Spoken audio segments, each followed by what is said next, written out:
Has a stranger ever changed your entire life with one single action?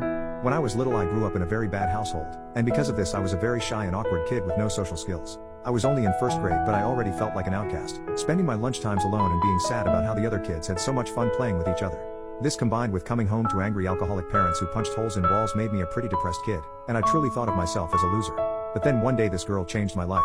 It was lunchtime and I was sitting alone on the grass as usual, when this classmate of mine, who was also a loner, came up to me with a flower in her hand. The only times in my life people had approached me was to make fun of me or something along those lines, so I was apprehensive at first, but she smiled warmly at me.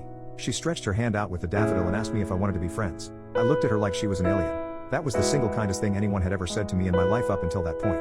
I asked her if she really wanted to be my friend, and she just nodded. She said she thought I was cool. I couldn't believe it. I took the flower off her, and told her to come join me on the grass. We proceeded to bond by talking about how cool the clouds looked, and from that day on we became best friends. I brought the daffodil home with me and proudly showed it off, saying a girl